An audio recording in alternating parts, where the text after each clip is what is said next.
Ibu, bapak, saudari, saudara, rekan-rekan muda, dan adik-adik sekalian dimanapun kalian berada, bertemu kembali dengan saya Romo Tino SSCC di dalam catatan pesiarah.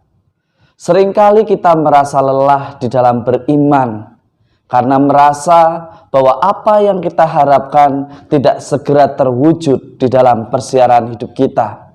Tetapi apakah ini bukti Tuhan tidak mengasihi kita? Tidak. Karena Tuhan selalu memiliki rencana yang lebih baik di dalam persiaran hidup kita tepat pada waktunya.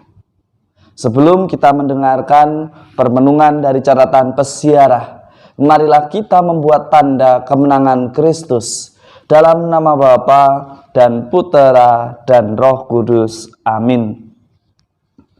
Allah Bapa yang kekal dan kuasa, Engkau telah menganugerahkan misteri Paskah sebagai jaminan perjanjian damai antara Engkau dan umat manusia.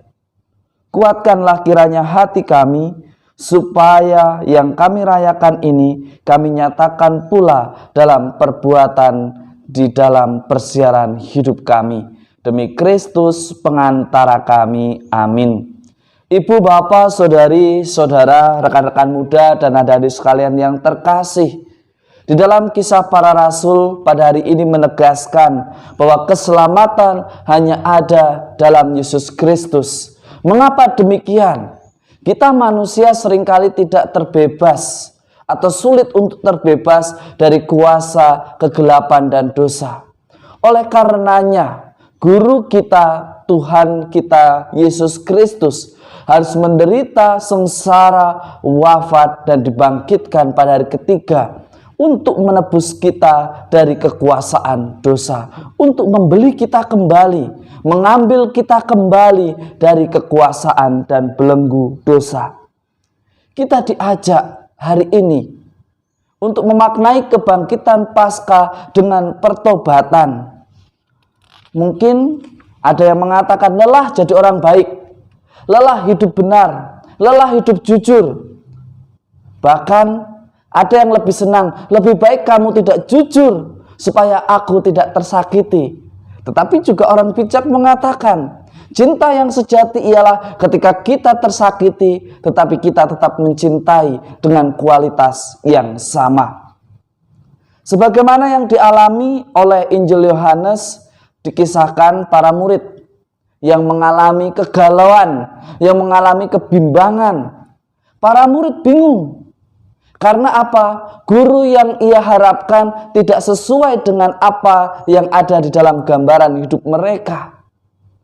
Bahkan mereka kembali ke kebiasaan lama. Mereka menjadi nelayan. Mereka lupa sebagai rasul ditugaskan atau diutus untuk mewartakan keselamatan.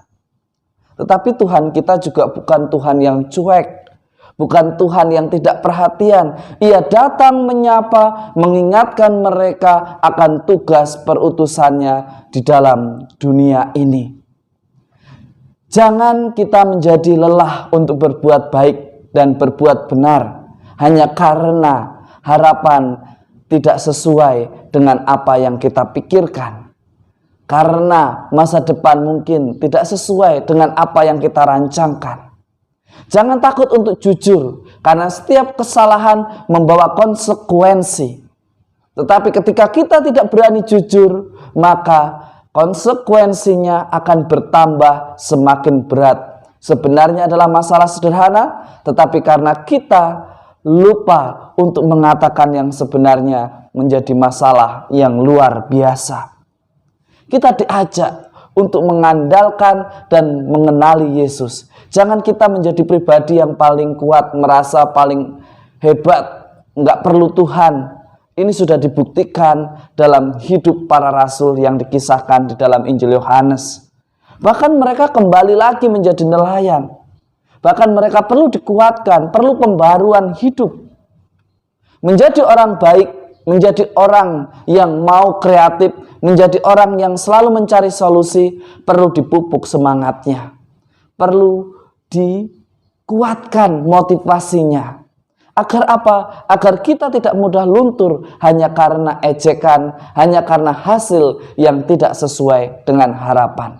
Mari kita belajar dari para murid untuk menjadikan Yesus sebagai andalan di dalam hidup kita. Karena itulah yang dikatakan di dalam Kisah Para Rasul. Hanya dalam nama Yesus ada keselamatan. Mari kita jadikan hidup kita berkat. Dengan tetap mengandalkan Tuhan Yesus, berani untuk hidup benar dan jujur sebagai bukti bahwa kita adalah murid Kristus yang tetap selalu mewartakan keselamatan. Semoga berkat Tuhan senantiasa melindungi dan memberkati kita semua dalam nama Bapa dan Putera dan Roh Kudus. Amin. Ibu, bapak, saudari, saudara, rekan-rekan muda, dan adik-adik sekalian yang terkasih. Kadang kita berbuat baik, jujur, dan benar di dalam beriman menjadi mudah dipatahkan karena kita tidak bisa menghadirkan itu di dalam hidup kita. Oleh karenanya, agar kita menjadi pribadi yang kuat, hidupilah apa yang kita katakan, apa yang kita pikirkan mengenai iman dan cara hidup yang Tuhan kehendaki di dalam hidup nyata kita. Semoga berkat Tuhan senantiasa melindungi dan memberkati kita di dalam karya dan aktivitas kita. Tetap patuhi protokol kesehatan, maka kita semua akan tetap selamat. Amin.